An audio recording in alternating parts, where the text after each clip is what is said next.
And इसके आप condition देखो, आप समझ जाएंगे कि क्यों मैं हर मोटरसाइकिल का मैग्नेट मेजर सर्विस पर चेक करने के लिए बोल रहा हूँ। एज यू कैन सी इसकी जो टिप है वो काफ़ी छोटी हो चुकी है। इस साइड इतना नहीं है क्योंकि इस साइड से सारा जो फ्लो है वो होता है, बट इस साइड की हालत हद से ज़्यादा ख़राब है। इट इज़ जस्ट कि इंजेक्टर की जो बाहर की कंडीशन है वो बहुत ख़राब है। एंड हियर वी आर, जो ब्रेक फ्लूइड है वो बिल्कुल काला हो रखा है। ऐसा लग रहा है जैसे किसी ने इसमें इंजन ऑयल डाल रखा हो। हाय एवरीवन, स्वागत आपका एक और नई वीडियो में। आज हमारे पास है एक यामाहा R15 वर्जन 3 जिसकी हमें करनी है मेजर सर्विसिंग, प्लस में इस मोटरसाइकिल में जो भी प्रॉब्लम्स हैं उन सबको हमें फिक्स करना है। तो ये वाली जो वीडियो है ये एक इन डेप्थ गाइड होने वाली है कि कैसे आप प्रॉब्लम्स को फाइंड आउट करें, टेस्ट राइड करके, इंस्पेक्शन करके, उसके बाद में कैसे उन प्रॉब्लम्स को रेक्टिफाई करा जाता है।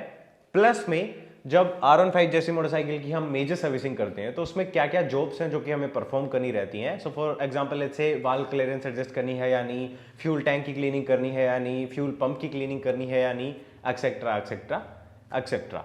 अब बात करी जाए इस पर्टिकुलर मोटरसाइकिल की, तो ये चली हुई है 30,000 किलोमीटर्स। 30,000 किलोमीटर्स के पीरियड में इसमें सिर्फ नॉर्मल मेंटेनेंस करी गई है, मतलब इसका ऑयल फिल्टर चेंज कर दिया, एयर फिल्टर चेंज कर दिया, इंजन ऑयल चेंज कर दिया। एंड उसके अलावा इसमें ब्रेक पैड चेंज हुए, पीछे का टायर चेंज हुआ है, चैन स्प्रोकेट चेंज हुआ है। लेकिन जो चीज़ें बच गई जैसे कि स्पार्क प्लग हो गया, कूलेंट लेवल चेक करना हो गया, एंड थोड़ी देर पहले जो मैंने चीज़ें बताई उनको कभी किसी ने टच भी नहीं करा है। तो वो सारी चीज़ें, वो सारी जॉब्स हम इस वीडियो में परफॉर्म करने वाले हैं। और इंटरेस्टिंग पार्ट ये होने वाला है कि अगर लेट्स से आप मैकेनिक नहीं है, आप DIY भी नहीं है, मतलब आप खुद अपनी बाइक पर काम नहीं करते हैं, तो फिर आप ये वीडियो क्यों देखें, उसी का जवाब देने वाला हूं। ये वीडियो आप इसलिए देखें क्योंकि जब आप सर्विस सेंटर पर जाएंगे इस मोटरसाइकिल की सर्विसिंग कराने, मेजर सर्विसिंग कराने, तो ये वीडियो अगर आप पूरा देख लेते हैं तो आपको पता रहेगा कि आपको क्या क्या करवाना है। अगर कोई चीज़ आपका मैकेनिक मिस आउट करता है तो आप उसको पॉइंट आउट कर सकते हैं कि भाई देखो आपने ये चीज़ परफॉर्म नहीं करी है जो कि मेरे ख्याल से आपको करनी चाहिए थी। तो इसलिए आपको एक रफ आइडिया हो जाएगा कि बाइक में क्या क्या काम होता है। और अगर आप मैकेनिक हैं या DIYer हैं मेरे जैसे जो कि अपनी मोटरसाइकिल्स पर खुद काम करना पसंद करते हैं, then this video is a treat for you. So without wasting much time, let's get started. Alright, so शुरुआत करते हैं स्टेप नंबर 1 से, जो कि होने वाली है वॉशिंग। तो सबसे पहले पूरी मोटरसाइकिल को रिंस करा जा रहा है जिससे कि जो भी बड़े बड़े डर्ट एंड डस्ट पार्टिकल्स हैं वो बाइक से रिमूव करे जा सकें। एंड रिंसिंग के टाइम पे एक चीज़ आपको मेक श्योर करनी है, बिकॉज ये मोटरसाइकिल लिक्विड कूल्ड है तो इसमें फ्रंट में एक रेडिएटर आपको देखने को मिलेगा। एंड उसको वॉश करते टाइम आपका जो भी प्रेशर वॉशर या वॉशिंग इक्विपमेंट है, आप मेक श्योर करें कि वो पॉइंटी ना हो। आपको जो स्प्रे है, स्प्रे पैटर्न है, उसको वाइड रखना है ताकि रेडिएटर के जो फिन्स हैं वो डैमेज ना हो और अच्छे से क्लीन भी हो जाएं। उसके बाद में एज ए नेक्स्ट स्टेप हम करने वाले हैं इसकी चैन क्लीनिंग, जिसके लिए सबसे पहले हमें नीचे की साइड की जो काउल है फेरिंग की उसको रिमूव करना पड़ेगा। उसके बाद में फ्रंट स्प्रॉकेट कवर को रिमूव करके, मैं इस केस में डीजल यूज़ कर रहा हूँ, आप या तो केरोसिन यूज़ कर सकते हैं या फिर चैन क्लीनर यूज़ कर सकते हैं। एंड जो चैन है उसको ब्रश वगैरह की हेल्प से अच्छे से स्प्रोकेट के साइड का एरिया एंड इन सारी चीज़ों को क्लीन कर लेना है। उसके बाद में जो एक्सेसिव डीजल है एंड जो कंटेमिनेशन है उसको रिमूव करने के लिए जो प्रेशर वॉशर है उसकी स्ट्रीम को मैं वाइड पर रख के इनके ऊपर प्रेशर वॉशर से पानी डाल रहा हूँ। यहाँ पर एक चीज़ आपको माइंड में रखनी है, वो ये कि प्रेशर वॉशर का जो स्ट्रीम है वो आपको वाइड पर रखना है। पॉइंटेड स्ट्रीम अगर आप डायरेक्टली चैन पर अप्लाई करते हैं तो बिकॉज ये ओरिंग चैन है इसके डैमेज होने के चांसेस हो सकते हैं। चैन क्लीनिंग के बाद में जनरली जो सोप एप्लीकेशन है वो करी जा रही है एंड उसके बाद में जो मोटरसाइकिल है उसको पूरा अच्छे से वॉश करा गया है। एंड उसके बाद में पूरी जो मोटरसाइकिल है उसको ड्राई आउट करा जा चुका है। एंड इस बाइक को सुखाने के लिए मैंने यूज़ करा है एक लीफ ब्लोअर।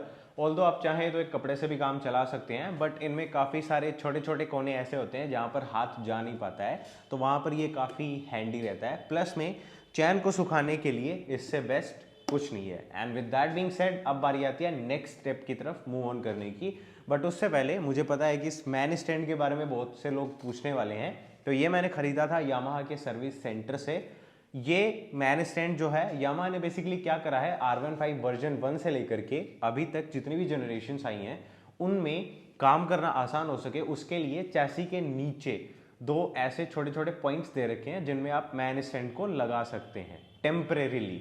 हालांकि R15 वर्जन 2 2014 से पहले तक जो बाइक्स आती थी उनमें आप परमानेंटली भी मैन स्टैंड को लगा सकते हैं। उनमें स्प्रिंग को लगाने के लिए एक पोर्शन आता था जो कि 2014 के बाद में यामाहा ने देना बंद कर दिया। तो अब वाली जितनी भी बाइक्स हैं उनमें आप ये मैन स्टैंड लगा सकते हैं, लेकिन सिर्फ टेम्परेरीली, मतलब बाइक वॉश कर ली, चैन स्प्रे, चैन क्लीनर यूज़ कर लिया एंड उसके अलावा छोटे मोटे टास्क वगैरह परफॉर्म कर लिए, उनके लिए सही है। लेकिन इसको लगा करके आप चला नहीं पाएंगे, उसके लिए आपको जुगाड़ करना पड़ेगा, जो कि मैं सजेस्ट नहीं करता। इसकी प्राइसिंग के हिसाब से ये बहुत सही चीज़ है।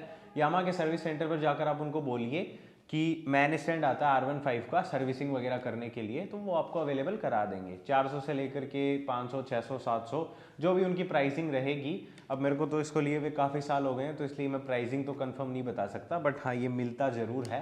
और पैडॉक स्टैंड से ये बहुत सस्ता है। एक अच्छा पैडॉक स्टैंड मेरे ख्याल से 1800-2000 रुपये से चालू होता है। तो उसके मुकाबले इस पर्टिकुलर मोटरसाइकिल के लिए आप ये ऑप्ट कर सकते हैं, ज़्यादा चीपर एंड बेटर ऑप्शन है। And with that being said, move on करते हैं अपने नेक्स्ट स्टेप की तरफ, जो कि होने वाला है हमारी चैन ल्यूबिंग। यहाँ पर मैं यामाहा का on road chain lube use करने वाला हूँ। हालांकि मोतुल का जो चैन ल्यूब आता है वो भी काफ़ी अच्छा है इन ओरिंग चैन्स के लिए। उसका लिंक आपको डिस्क्रिप्शन में मिल जाएगा। एंड इस वीडियो में मैं जितने भी टूल्स एंड प्रोडक्ट्स यूज़ करने वाला हूँ उन सबके लिंक अगर आपको ज़रूरत है तो आप डिस्क्रिप्शन में फाइंड आउट कर सकते हैं। अब बात करी जाए चैन ल्यूबिंग की, तो उसके लिए एक ट्रिक है कि टायर के पीछे एक कार्डबोर्ड यूज़ करें, जिससे होगा ये कि जो भी चैन ल्यूब आप अप्लाई करेंगे उसका जो भी रेजिड्यू है वो आपके कार्डबोर्ड पर लगेगा, ना कि आपके टायर पर, रिम पर। तो ये गंदे नहीं होंगे, आपको क्लीनिंग कम करनी पड़ेगी एंड आपकी जो ओवरऑल जो प्रोसेस है ल्यूबिंग की वो स्मूथली जाएगी। प्लस में एक टिप और रहेगी, वो ये है कि इंजन को स्टार्ट ना करें, वो डेंजरस रहता है। अपने हाथ से टायर को रोटेट करके चैन को मूव करिए एंड चैन की जो ल्यूबिंग है वो करिए।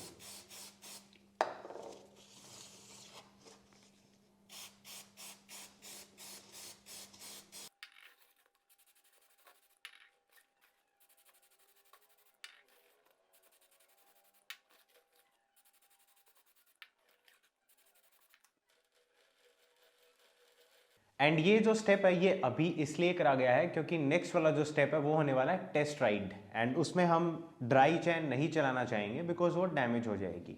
And with that being said, अभी 10-15 मिनट के लिए जो चैन ल्यूब है उसको अपना काम करने देते हैं एंड उसके बाद में चलते हैं टेस्ट राइड के लिए।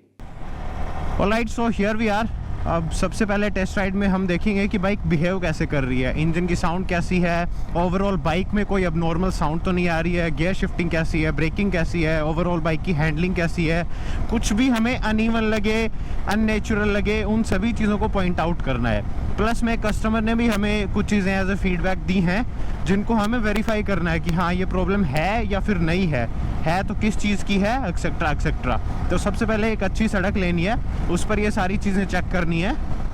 उसके बाद में बची हुई टेस्टिंग करनी है ख़राब रास्तों पर, बिकॉज यही वो रास्ते हैं जो कि एक मोटरसाइकिल को ओवरऑल टेस्ट करते हैं। एंड टेस्ट राइड क्यों ज़रूरी है उसका एक प्राइम एग्जांपल अभी हमारे सामने है। इस बाइक में, ये बाइक मेरे पास आई, मैंने इसको थोड़ा बहुत गराज में आगे पीछे करके देखा था, नो इश्यूज़। अभी इसकी ABS लाइट ब्लिंक कर रही है, तो ये भी एक चीज़ है जिसको हमें रेक्टिफाई करना पड़ेगा। तो खैर मेरी जो टेस्टिंग है वो अभी चल रही है, मैं इस बाइक को प्रॉपर्ली टेस्ट करता हूँ एंड मैं आपसे मिलता हूँ गराज में। ऑलराइट, सो बात करते हैं मेरी ऑब्जर्वेशंस की। तो पहली चीज़ जो कि मैंने नोटिस करी वो थी ABS वाली लाइट, जिसके बारे में मैंने बता ही दिया था। सेकंड जो ऑब्जर्वेशन है वो रहने वाला है, जब भी ये बाइक खड्डे वगैरह में जाती है या थोड़ा सा भी रोड में अंडुलेशन आता है तो इसके स्टेयरिंग में हल्का सा जर्क फील होता है, जो कि मेरे एक्सपीरियंस के हिसाब से इसका जो कॉन्सेप्ट है उसमें यहाँ पर एक नट आता है वो लूज़ हो रखा है एंड उसकी वजह से ये जर्क आ रहा है। तो इसको लूज़ करके उसको टाइट कर देंगे and we will be good to go. Third जो ऑब्जर्वेशन हुआ है वो ये बेसिक चीज़ें हैं। ब्रेक लीवर बेंट है, चेंज करना पड़ेगा। Same goes for the clutch lever, ये भी बेंड हो रखा है तो इसको भी रिप्लेस करना है। उसके अलावा अब आते हैं फ्रंट की तरफ, तो यहाँ से बहुत सारे वाइब्रेशंस आ रहे हैं। ये बैड टेपिंग है उसके लिए सॉरी, बट थोड़ा सा प्राइवेसी प्रोटेक्शन करना था, दैट्स वाई। तो इसकी जो विंडशील्ड है वो आफ्टर मार्केट है एंड इसकी जो फिट एंड फिनिश है वो कुछ ज़्यादा अच्छी है नहीं, उसकी वजह से वाइब्रेशन करती है। तो ऑल दो आफ्टर मार्केट विंडशील्ड है तो इसमें 100% वाइब्रेशन डैम्पिंग तो नहीं हो सकती है, बट स्टिल जितनी भी होगी ट्राई करेंगे जो वाइब्रेशंस हैं उनको जितना कम करा जा सके उतना बढ़िया है। अपार्ट फ्रॉम दैट इसका जो है विंगलेट है ये भी बहुत ही लूज फिट कर रखा है। इसको एक इस साइड से दूसरा इस साइड से अटैच करना होता है, फिर बीच में अटैच होता है। बट यहाँ पर क्या कर रखा है, दोनों साइड से ये ऐसे ही पड़ा है, खाली बीच में एक स्क्रू लगा करके इसको फिट कर रखा है। तो इसका जो फिटमेंट है वो भी सही से करना है। एंड अपार्ट फ्रॉम दैट हमारी जो मेजर सर्विसिंग है वो तो होने ही वाली है। उसके अलावा जो पीछे के ब्रेक पैड्स हैं वो रिप्लेस करने पड़ेंगे। एंड बाकी मेरे को तो ठीक लग रहा है। हालांकि कॉर्नरिंग करते टाइम मेरे को पता चला कि इसका जो टायर प्रेशर है वो सही नहीं है, तो वो तो अपन जनरली वैसे भी करते हैं। एंड उसके अलावा इसका जो क्लच फ्री प्ले है वो भी आप देख सकते हैं कि प्रॉपर नहीं है। एंड जब मैंने देखा कि चलो ठीक है इसको यहाँ से फिक्स कर देंगे, तो एक सेकेंड, ये ऑलरेडी अपना जो मैक्सिमम है उसकी तरफ जाने को हो रखा है, विच मीन्स कि इसकी जो क्लच एडजस्टमेंट है वो भी हमें डेफिनेटली करनी पड़ेगी। एंड फॉर दैट हमें जो आर एच कवर है उसको निकालना पड़ेगा। तो ये सारा काम है। उसके अलावा अपनी जो मेजर सर्विसिंग है वो होनी है। Same goes for the rear brake pads है वो चेंज करना है। तो अभी enough of the talk, let's get the work started. Alright, so अभी सबसे पहले मेजर सर्विसिंग के लिए जो जो फेयरिंग के पार्ट्स रिमूव करने की ज़रूरत पड़ेगी उन सभी को मैं रिमूव कर रहा हूँ। एंड इनको रिमूव करने के बाद में एक सेफ प्लेस पर रख देंगे जिससे कि इन पर स्क्रैचेस वगैरह होने के चांसेस बिल्कुल ना के बराबर हो जाएंगे। एंड उसके बाद बारी आती है जो इंजन ऑयल है उसको निकालने की। तो उसके लिए जो फिल कैप है सबसे पहले उसको रिमूव कर लेंगे ताकि जो इंजन ऑयल ड्रेनेज है उसकी स्पीड थोड़ी सी फास्ट हो सके। फिर बारी आएगी जो इंजन ऑयल है उसको ड्रेन करने की। तो उसके लिए नीचे की साइड आपको एक 19 मिलीमीटर का बोल्ट मिलेगा जिसको आपको रिमूव करना है। तो एक बार मैं वो दिखा देता हूँ। एंड उसके बाद में उसको लूज़ करते टाइम, बिकॉज दिखाना पॉसिबल नहीं होगा तो इसलिए डायरेक्ट इसको लूज़ कर लेंगे। तो ये वाला बोल्ट है जिसको हमें रिमूव करना है। तो अभी अपना जो ड्रेन पेन है उसको प्लेस करते हैं एंड जो इंजन ऑयल है उसको ड्रेन कर लेते हैं।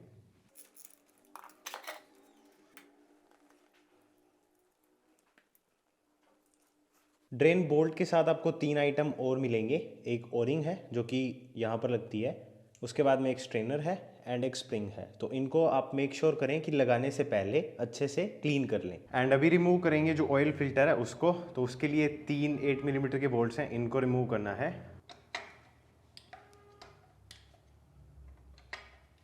एंड उसके बाद में जो कैप है वो निकल आएगी। ऑयल को कलेक्ट करने के लिए जो ड्रेन पेन है उसको रीलोकेट कर लेना है। ये आ गया हमारा ऑयल फिल्टर। एंड ये जो कैप है इसमें ये एक ओरिंग लगी रहती है, तो मेक श्योर आप इसको भी केयरफुली निकाल लें। उसके बाद में किसी साफ़ कपड़े की हेल्प से जो ऑयल फिल्टर हाउसिंग है उसको अंदर से अच्छे से क्लीन करना है। एंड उसके बाद में लगाएंगे जो न्यू ऑयल फिल्टर है उसको।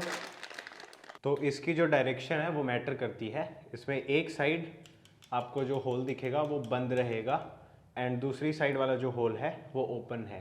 तो ये जो ओपन होल है इसको हम बाहर की तरफ रखेंगे, क्लोज्ड होल है उसको अंदर की तरफ। तो इसको कुछ इस तरीके से लगाना है।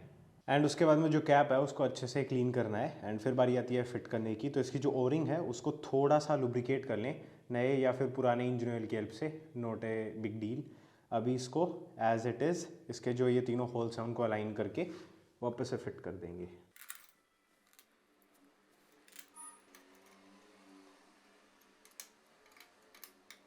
एंड अभी एज ए नेक्स्ट स्टेप इसकी जो क्लच एडजस्टमेंट है वो हमें करनी है, बिकॉज अब वो ऊपर से हो नहीं सकती है एडजस्ट, तो इसलिए आर एच कवर को खोल करके करनी पड़ेगी। ये स्टेप आप स्किप कर सकते हैं अगर आपकी जो क्लच एडजस्टमेंट है वो ऊपर से एडजस्ट हो जाती है या फिर सही है। एंड ये एक ऐसा टॉपिक है जो कि डिटेल में एक्सप्लेन करने लायक है, तो इसके लिए एक सेपरेट वीडियो आएगी, उसको चेकआउट कर लेना आप। अभी के लिए जो क्लच एडजस्टमेंट है वो मैं जल्दी से कर लेता हूँ एंड फिर अपना जो नेक्स्ट स्टेप रहेगा उसकी तरफ मूव ऑन करेंगे।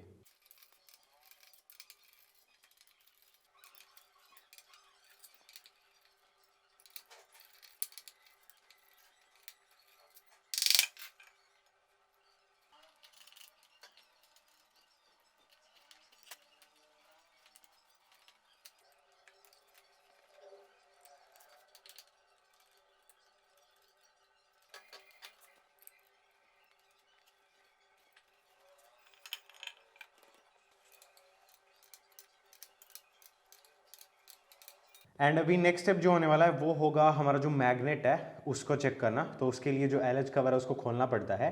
अब ये मैं तब से करने लगा हूँ जब से मेरी R15 वर्जन 3 का मैग्नेट टूटा है। अब ये मैं हर बाइक पर क्यों कर रहा हूँ, ज़रूरी क्यों है, वो सारी चीज़ें अगर आपको जाननी है तो वो मैग्नेट वाली वीडियो आई बटन में आ रही होगी, आप उसको जा करके देख सकते हैं। आप समझ जाएंगे कि क्यों मैं हर मोटरसाइकिल का मैग्नेट मेजर सर्विस पर चेक करने के लिए बोल रहा हूँ। तो अभी जो LH कवर उसको रिमूव करते हैं एंड लेट्स सी कि मैग्नेट की कंडीशन कैसी है।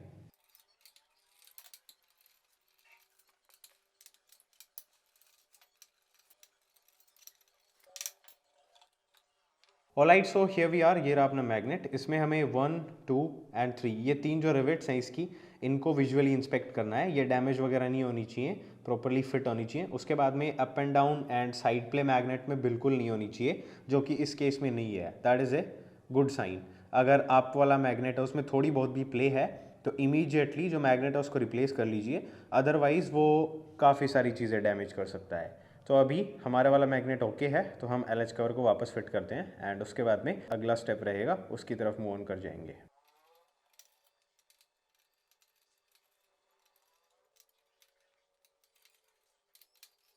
एंड अभी यहाँ पर काम तो कर ही रहे हैं, तो जो कूलेंट रेजर्वोयर है उसका जो कूलेंट लेवल है वो भी चेक कर लेते हैं।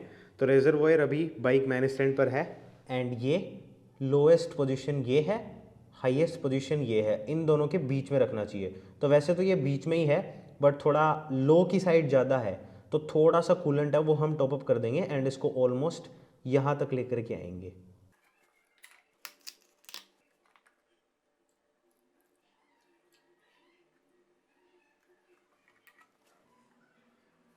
बिल्कुल कुछ इस तरीके से। बट सिर्फ रेजरवोयर को चेक करने से काम नहीं चलेगा। रेडिएटर में जो रेडिएटर की कैप है उसको निकाल करके लेवल को देखेंगे, अगर वो प्रॉपर है तो ठीक है, अदरवाइज़ यहाँ पर भी टॉप अप करना पड़ सकता है। So there we have it, जो लेवल है वो एकदम प्रॉपर है। अब रही बात कि कूलेंट को मेजर सर्विस में चेंज क्यों नहीं कर रहा हूँ, उसके पीछे का रीज़न ये है कि यामाहा के हिसाब से हर 2 साल में, एवरी 2 ईयर्स आपको जो कूलेंट है उसको चेंज करना चाहिए। बट ये बाइक सिर्फ 1 साल एंड 4 या 5 महीने पुरानी है, तो अभी यामाहा के हिसाब से ही 6 महीने से ज़्यादा बचे हुए हैं। प्लस में इस कूलेंट की कंडीशन आप साफ साफ देख सकते हैं, एकदम फ्रेश पड़ा है, क्योंकि इस मोटरसाइकिल में कूलेंट ऑलरेडी चेंज हो चुका है ड्यू टू सम रीजंस। अब वो समझदार लोग समझ गए होंगे। खैर एनीवेज, कूलेंट प्रॉपर है। तो अभी हम फाइनली जो इतनी देर से ड्रेन बोल्ट बेचारा बाहर पड़ा है उसको लगा करके इंजन में इंजन ऑयल डाल सकते हैं। तो जो कैप है उसको वापस लगाते हैं एंड वैसे जो कैप है उसको भी आप एक बार चेक कर लें। बाकी नई बाइक्स में प्रॉब्लम नहीं आती है, जब मोटरसाइकिल 4-5 साल पुरानी हो जाती है उसके बाद जो ये रबर है ये डैमेज होने के चांसेस रहते हैं, नीचे वाला एंड ऊपर वाला, तो उनको अच्छे से देख लें। तो अभी ये अपना सही है, तो जो कैप है उसको फिट कर देते हैं एंड फाइनली अपना जो इंजन ऑयल वाला काम है वो फिनिश करते हैं। तो ये रहा हमारा ड्रेन बोल्ट एंड इसके सारे पार्ट्स, इन सभी की क्लीनिंग करी जा चुकी है। तो अब इनको फिट करना है। फिट करते टाइम ये जो ओरिंग है मेक श्योर उसको आप लुब्रिकेट करें, पुराना या नया इंजन ऑयल जो भी हो। एंड इनकी जो फिटिंग है वो कुछ इस तरीके से होगी, ओरिंग फिट करने के बाद में स्प्रिंग एंड उसके बाद में जो स्ट्रेनर है वो कुछ इस तरीके से लगता है एंड ये एज इट इज़ वहाँ पर जा कर के हम टाइट कर देंगे। इंजन ऑयल इसमें डलता है 1 लीटर 10W40। मैं यूज़ कर रहा हूँ मोतुल का 7100 10W40। डिस्क्रिप्शन में लिंक मिल जाएगा, अगर आप इंटरेस्टेड हैं तो आप इसको परचेस कर सकते हैं। वैसे जो 7100 वाला जो लाइनअप है मोतुल का, उसका जो इंजन ऑयल है उसकी जो फ्रेगरेंस है वो बड़ी कमाल की है, मेरे को पर्सनली बहुत अच्छी लगती है। एक अलग ही मीठी मीठी रोज़ टाइप स्मेल है and I just love it. अभी निकालेंगे हमारा जो स्पार्क प्लग है उसको। तो उसके लिए सबसे पहले जो कैप है उसको निकालना है, जस्ट लाइक दैट। इसको अच्छे से इंस्पेक्ट कर लें, जो वायर है वो सही कंडीशन में होना चाहिए एंड जो कैप है वो भी डैमेज वगैरह ना हो, ये जो इसकी रबर है ये क्रैक वगैरह नहीं हो रखी हो। एंड अभी जो स्पार्क प्लग है उसको निकाल लेते हैं। ऑलराइट, सो ये रहा अपना spark plug and as you can see इसकी जो टिप है वो काफ़ी छोटी हो चुकी है। टिप, ये जो ब्लैक वाला सेक्शन है इसकी बात कर रहा हूँ मैं, ये इतनी छोटी नहीं आती है। साइड से आप देखेंगे तो आपको इसमें स्लोप भी दिख जाएगा एंड मैंने जो बोला था वो सही था। इस मोटरसाइकिल को ये 33,000 चली हुई है एंड इसका जो स्पार्क प्लग है वो अभी तक एक बार भी चेंज नहीं करा गया है। तो ये पुराना वाला स्पार्क प्लग है, इसको निकाल लिया है। अभी नया फिट करते हैं and we will be good to go.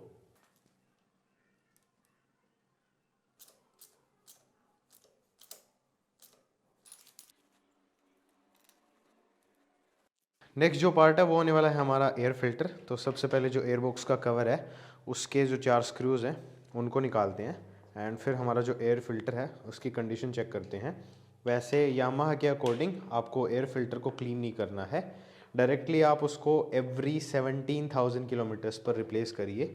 But मेरे ख्याल से जिस इन्वायरमेंट में हम रहते हैं उसके हिसाब से 17,000 किलोमीटर्स का जो रिप्लेसमेंट इंटरवल है वो काफ़ी ज़्यादा है। तो या तो आप हर सेकंड या थर्ड सर्विस पर जो एयर फिल्टर है उसको क्लीन कराइए, या फिर हर 10 से 12,000 या फिर 9,000 किलोमीटर्स पर जो आप सर्विसिंग कराएंगे एवरी थर्ड सर्विस, उसमें आप इसको चेंज कर सकते हैं। So there we have it. निकालता हूँ इसको एंड इसके आप कंडीशन देखो। इस मोटरसाइकिल में कोल्ड स्टार्ट में इशू आ रहा था एंड क्रैंकिंग के टाइम पर हर टाइम ही, मतलब डिस्पाइट ऑफ द टेम्परेचर, इसकी जो क्रैंकिंग है वो काफ़ी लेट हो रही थी, मतलब इसको स्टार्ट होने में थोड़ी प्रॉब्लम आ रही थी एंड ऐसे लग रहा था कि बाइक है उसको अच्छे से सांस नहीं आ रहा है। एंड क्यों लग रहा था वो अच्छे से आप देख सकते हैं। द अमाउंट ऑफ डस्ट जो कि इस एयर फिल्टर में कलेक्ट हो रखी है दैट इज़ इनसेन। तो इसको फेंकते हैं एंड नया जो एयर फिल्टर है उसको डालते हैं। बट उससे पहले जो हमारा एयर बॉक्स है उसको हम अंदर की साइड से क्लीन कर लेंगे एंड फिर हमारा जो एयर फिल्टर है वो लगाएंगे।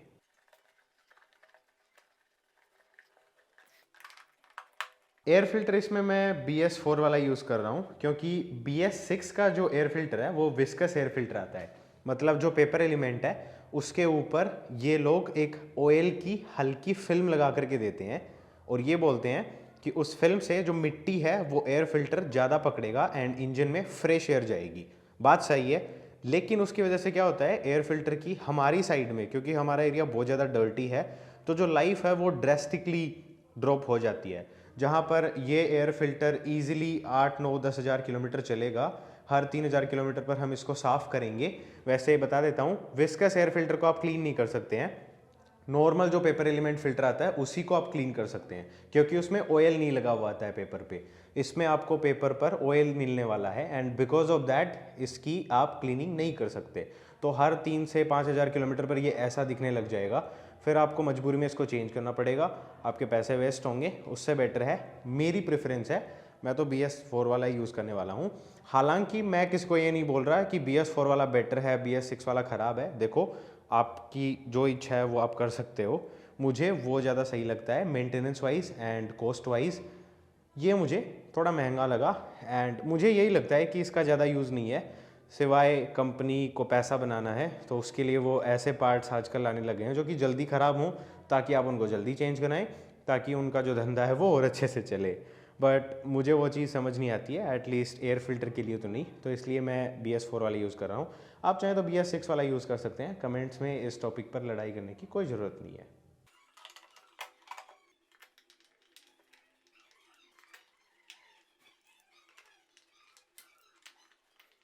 एंड अभी एज ए नेक्स्ट स्टेप जो थ्रोटल बॉडी है उसकी क्लीनिंग करनी है, तो उसके लिए इस पर्टिकुलर मोटरसाइकिल में हमें जो एयर बॉक्स है उसको रिमूव करना पड़ेगा एंड फिर जो थ्रोटल बॉडी है वो निकल पाएगी।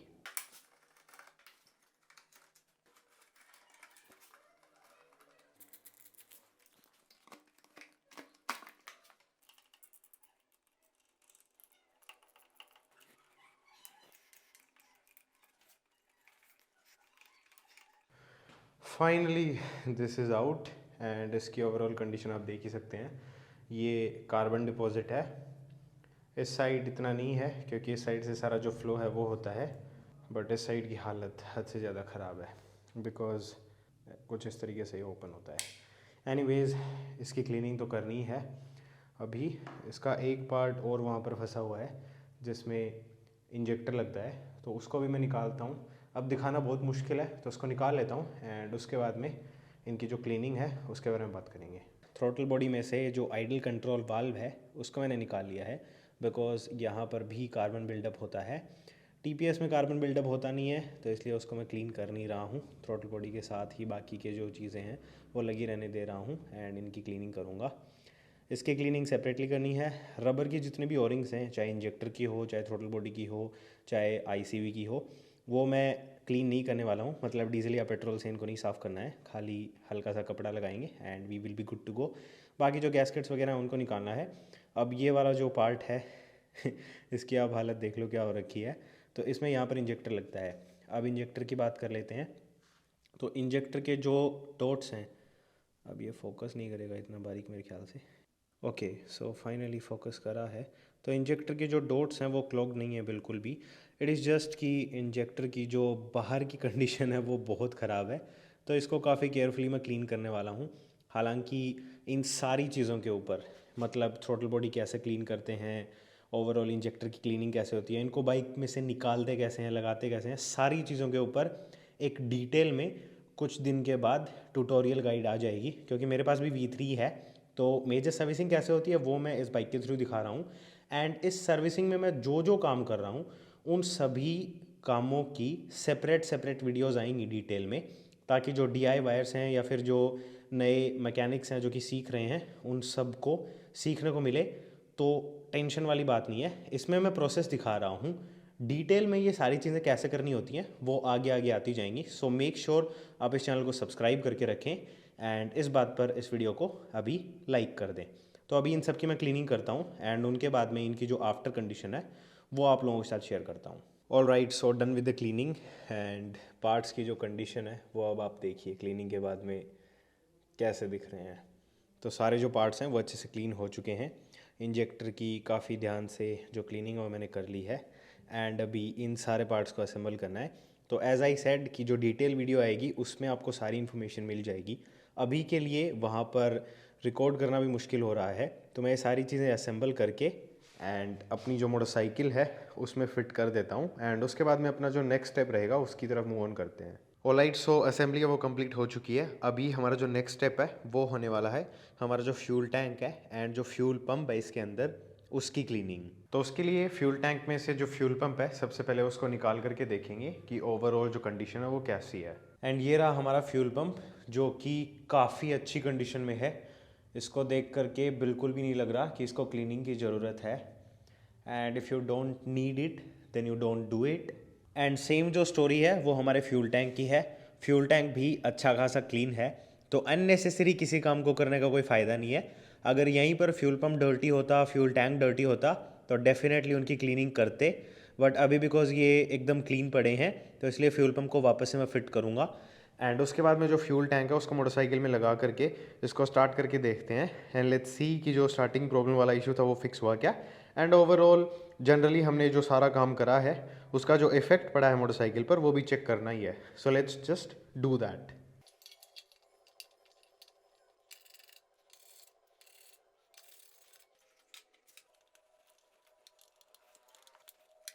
Alright, so moment of truth, बारी आती है इसको स्टार्ट करने की। तो सबसे पहले जो फ्यूल पंप है उसको प्राइम करेंगे, बिकॉज फ्यूल पंप को हमने रिमूव करा था एंड वैसे भी फ्यूल लाइन वगैरह भी रिमूव करी थी। तो उसके लिए इग्निशन को 2-3 बार ऑन एंड ऑफ करना है and we will be good to go, at least I hope so.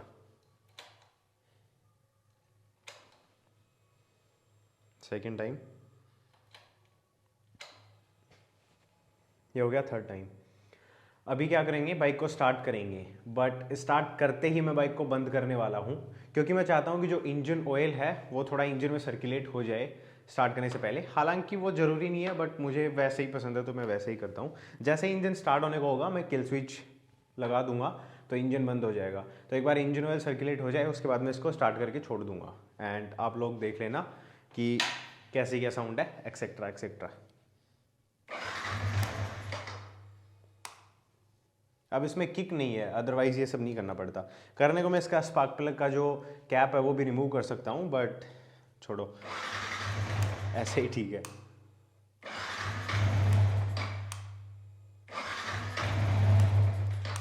And we are good to go. अभी इसको स्टार्ट करके छोड़ता हूँ एंड लेट्स सी कि कोई मैल फंक्शन लाइट वगैरह आती है या इंजन मिसबिहेव करता है, वो सारी चीज़ें। ओके, तो स्टार्ट होते ही इसके जो आरपीएम है वो लगभग 2000 के समथिंग जा रहे हैं, विच मीन्स कि इसका जो आइडल कंट्रोल वाल्व है जो कि थ्रोटल बॉडी में से हमने अलग करके क्लीन करा था वो प्रॉपरली काम कर रहा है। उसके अलावा सारी चीज़ें सही हैं, अदरवाइज़ बाइक स्टार्ट नहीं होती।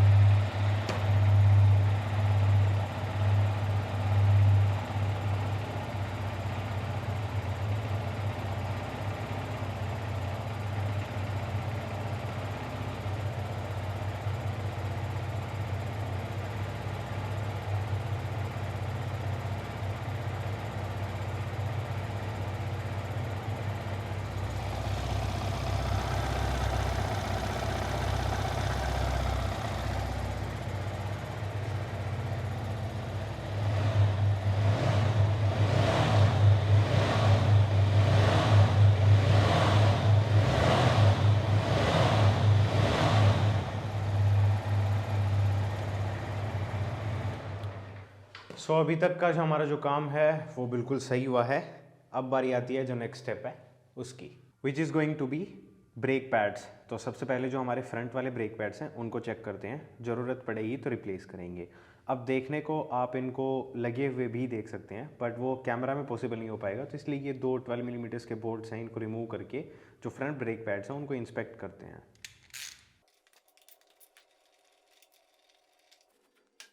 सो हियर वी गो, हमारे जो फ्रंट ब्रेक पैड्स हैं उनमें अभी अच्छी खासी जो लाइफ है वो बची हुई है, तो इनको रिप्लेस करने की ज़रूरत नहीं है। ऑल्दो आप इनको रिमूव करके क्लीन कर सकते हैं, मतलब सैंड पेपर से घिस सकते हैं, बट बिकॉज इस केस में किसी भी टाइप की स्क्वीकी साउंड या ऐसा कुछ नहीं आ रहा है इस मोटरसाइकिल से, तो ऐसा करने की भी ज़रूरत नहीं है।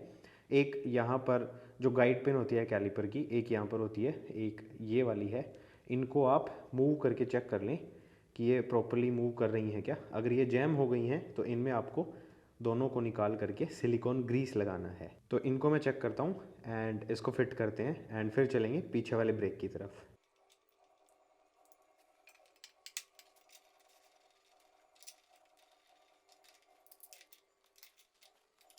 एंड पीछे वाले जो ब्रेक पैड्स हैं उनको आप ऐसे ही देख सकते हैं, कुछ रिमूव करने की ज़रूरत नहीं है। एंड इनको देख करके साफ पता चल रहा है कि इनको चेंज करना पड़ेगा। So let's do that.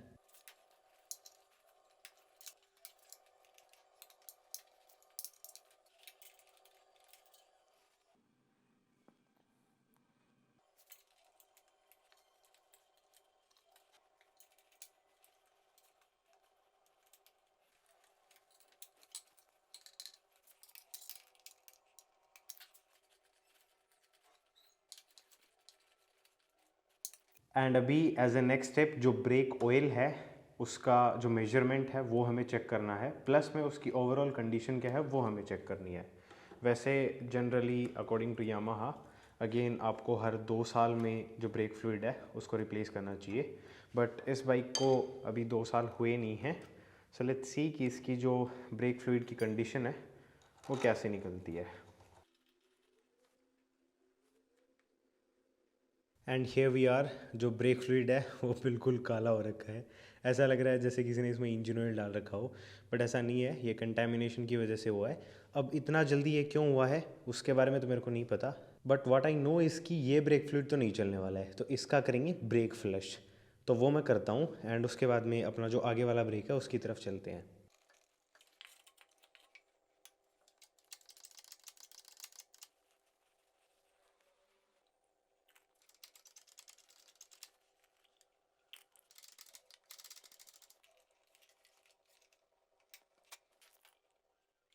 All right, सो एक 1.5 साल पुरानी बाइक से ये ब्रेक फ्लूइड निकला है एंड अभी जो ब्रेक ऑयल है उसकी कंडीशन ऐसी है, तो ब्रेक ऑयल ऐसा होना चाहिए ना कि ऐसा। तो पीछे वाला हो गया, अभी इसकी कैप वगैरह लगानी है तो वो मैं लगाता हूँ। एंड आगे वाला जो मास्टर सिलेंडर है उसको ओपन करते हैं। इस ब्रेक फ्लूइड के कलर को देख के कौन बोलेगा कि ये बाइक 1.5 साल पुरानी है। हो क्या रहा है इस मोटरसाइकिल के साथ, मुझे तो यही नहीं समझ आ रहा। खैर एनीवेज, ये भी ब्रेक फ्लशिंग करनी पड़ेगी, तो वो जल्दी से करते हैं एंड उसके बाद में जो ब्रेक लीवर है उसको रिप्लेस करेंगे।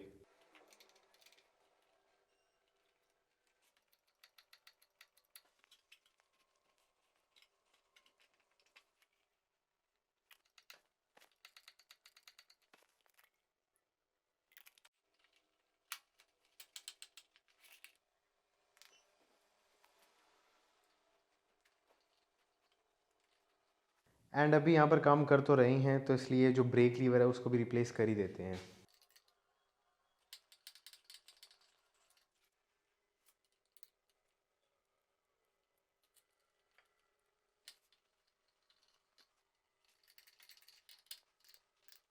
और साथ ही साथ जो क्लच लीवर है उसको भी रिप्लेस कर ही देते हैं।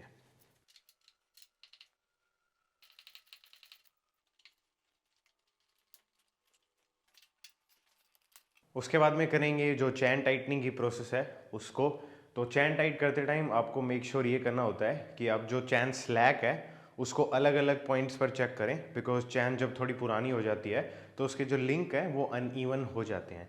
प्लस में स्विंग आर्म में दोनों साइड जो मार्किंग्स बनी रहती हैं, आप मेक श्योर करें कि दोनों साइड का जो अलाइनमेंट है वो आप प्रॉपर रखें, जो कि ओवरऑल आपकी मोटरसाइकिल की हैंडलिंग के लिए प्लस में जो लॉन्जेविटी है पार्ट्स की उनके लिए बहुत अच्छा रहता है। एंड अभी बारी आती है हमारा जो कॉन्सेप्ट वाला इशू था उसको रेक्टिफाई करने की। तो इसके लिए मैंने ऑलरेडी एक डिटेल ट्यूटोरियल वीडियो चैनल पर बना रखी है, जो कि अभी आपको आई बटन में देखने को मिल जाएगी। उस वीडियो को चेकआउट करके आप जान सकते हैं कि जो खटखट नॉइज़ आती है हैंडल में से उसको कैसे फिक्स करें, कॉन्सेप्ट को एडजस्ट कैसे करें, एंड थोड़ी बहुत टिप्स एंड ट्रिक्स और हैं। एंड अब फिक्स करेंगे अपनी जो ABS वाली प्रॉब्लम है उसको। तो उसके लिए वैसे तो मैं स्कैनिंग करने वाला था, बट मुझे एक चीज़ रियलाइज़ हुई कि इसकी जो ABS रिंग है वो बेंड हो रखी है। तो अभी पता नहीं आप लोगों को दिखेगा या नहीं, बट मैं टायर को रोटेट करने की कोशिश करता हूँ।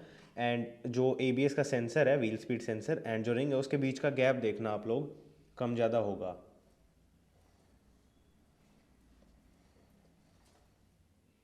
तो यहाँ पर जो बेंड है वो है।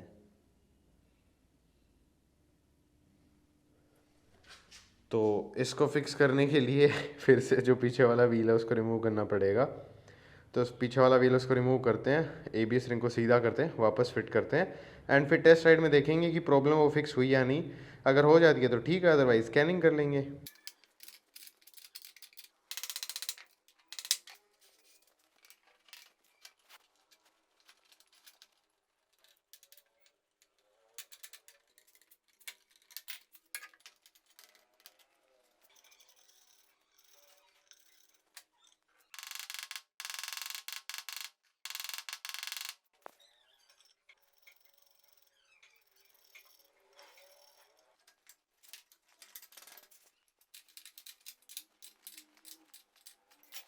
ऑलराइट, सो इसका जो बेंड है वो फिक्स कर दिया है, एंड अभी देखते हैं।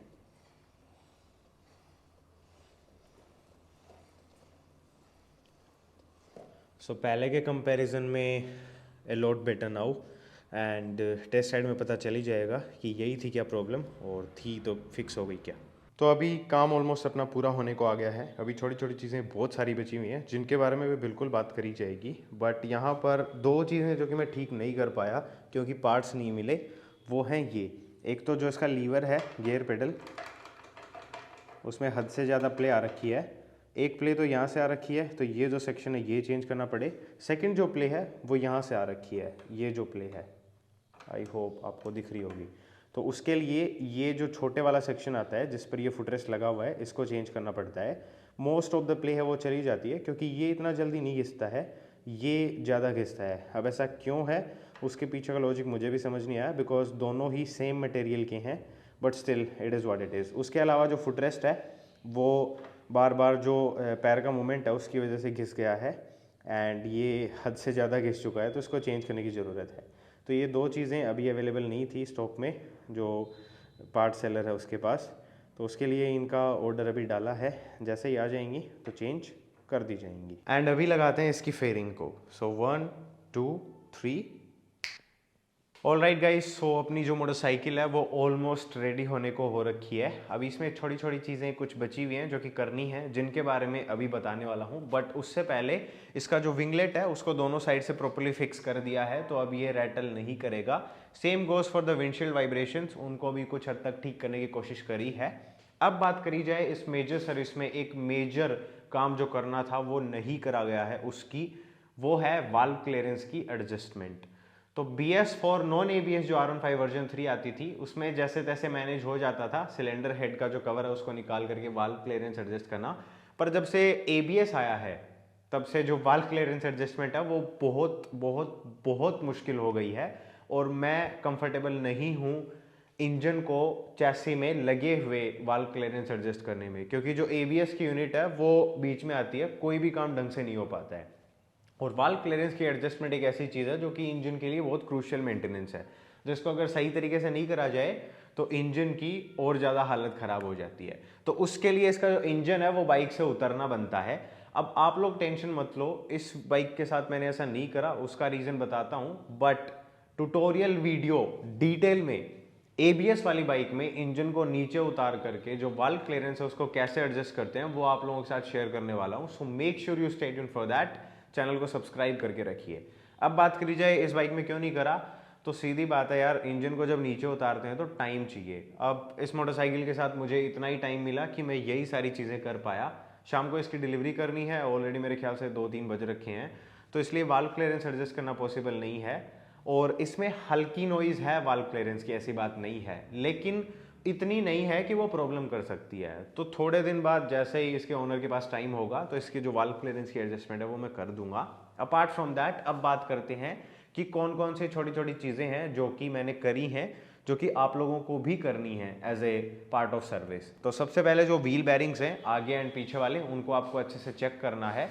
साइड प्ले अगर आप चेक कर सकें तो बहुत अच्छी चीज़ है, अदरवाइज एटलीस्ट जो व्हील है उसको रोटेट करके देखिए। अगर उसमें आपको कोई ड्रैग फील हो रहा है या उसमें अनइवननेस आ रही है, आवाज़ आ रही है बैरिंग की, तो आपको जो बैरिंग है वो रिप्लेस करना है। अगर आप ऐसे कंफर्टेबल नहीं है जो व्हील बैरिंग्स हैं उनको चेक करने में, तो आप जो टायर्स हैं उनको निकाल करके भी जो व्हील बैरिंग्स हैं उनको अच्छे से चेक कर सकते हैं। तो एक वो चीज़ हो गई। उसके बाद में इसकी headlight, tail light, indicators, speedometer के सारे फंक्शंस, हॉर्न एक्सेट्रा एक्सेट्रा, सारी चीज़ों को अच्छे से चेक करना है। कोई चीज़ काम नहीं कर रही है तो उसको फिक्स करना है। अपार्ट फ्रॉम दैट जो टायर प्रेशर है वो आपको प्रॉपरली इसमें सेट करना है, जो कि मैं कर चुका हूँ। उसके बाद में बात करी जाए लुब्रिकेशन की, तो इसके जो फुटरेस्ट हैं, चारों फुटरेस्ट, ब्रेक का पेडल हो गया, गियर का पेडल हो गया, उन सभी को लुब्रिकेट करना है। उसके लिए मैं WD-40 यूज़ करता हूँ। साइड स्टैंड भी आ गया उसमें, एंड क्लच एंड जो ब्रेक लीवर है तो उसमें ब्रेक लीवर पर सिलिकॉन ग्रीस लगता है, एंड क्लच लीवर में अंदर की साइड जो लिथियम सोप ग्रीस होता है वो लगता है। एंड वैसे आप WD-40 मारेंगे तो भी चलेगा, कोई प्रॉब्लम वाली बात नहीं है। तो इनको मैंने पहले ही लुब्रिकेट कर लिया था क्योंकि लीवर्स चेंज करे थे। उसके बाद में जो कंट्रोल स्विचेस हैं, जो RH कंट्रोल स्विच है, LH कंट्रोल स्विच है, उनको भी सबको अच्छे से W40 से क्लीन करना है, बिकॉज इनमें अंदर कोरोजन आ जाता है कई बार। तो इसका जो सेल्फ का बटन है वो थोड़ी प्रॉब्लम कर रहा था, तो इसलिए सभी को अच्छे से WD-40 से क्लीन कर दिया, लुब्रिकेट हो गए, and we are good to go. उसके अलावा जो बैटरी है वो अगर प्रॉब्लम कर रही है तो वो देखनी है। इस मोटरसाइकिल की बैटरी कुछ दिनों में जाने वाली है, तो वो मैं कस्टमर को अपडेट कर दूंगा। 6 महीने से ज़्यादा मुझे नहीं लगता ये बैटरी चलने वाली है, क्योंकि एक तो ये 33,000 चली हुई है, तो बहुत ज़्यादा क्रैंकिंग ऑलरेडी इस बैटरी की हो चुकी है। एंड वैसे भी आजकल मॉडर्न मोटरसाइकिल्स में जो मैन्युफैक्चरर बैटरी लगा करके देता है वो इसी टाइप की होती है कि वो 18 महीने या 2 साल जो भी उसका वारंटी पीरियड होता है उसी तक चले, उसके बाद में वो चली जाए। अपार्ट फ्रॉम दैट जितने भी इसके फास्टनर्स हैं, मतलब जितने भी नट्स एंड बोल्ट्स हैं जो कि चांसेस हैं कि लूज़ हो सकते हैं, उन सभी को चेक करना है, तो वो मैं कर चुका हूँ। मेरी तरफ से जो मोटरसाइकिल है वो रेडी है। अभी सिर्फ 2 काम बचे हुए हैं। पहला, इसकी जो वॉशिंग है वो करनी है। वॉशिंग करते टाइम सिर्फ एक प्रिकॉशन रखनी है, वो ये कि चैन ल्यूब हमने पहले कर दिया है तो उसके ऊपर पानी नहीं लगाना है।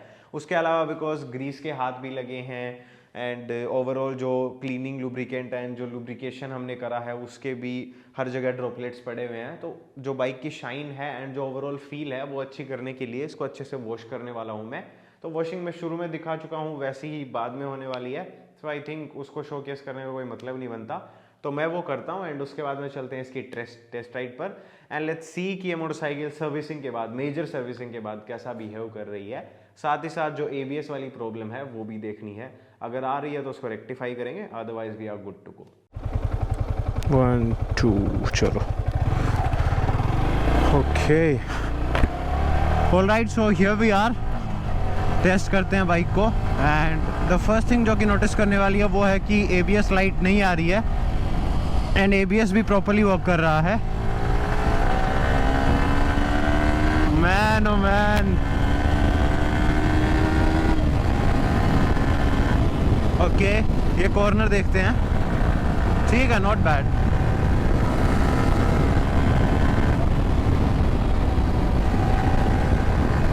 ये वाला जो कॉर्नर था इसमें थोड़ी स्किडिंग फील हुई थी मेरे को लास्ट टाइम। Let's see. अब यहाँ पर कंकर पत्थर हैं तो बाइक तो स्किड कर रही है, बट वो जो कॉन्फिडेंस है, बिकॉज टायर प्रेशर बहुत ज़्यादा लो था एंड कॉन सेट में भी प्रॉब्लम थी, तो उसकी वजह से जो कॉन्फिडेंस है वो बिल्डअप नहीं हो रहा था, but now it's all good. तो सर्विस सक्सेसफुल रही अपनी। That's about this video guys. I hope आपको ये जो कंटेंट है ये पसंद आया होगा।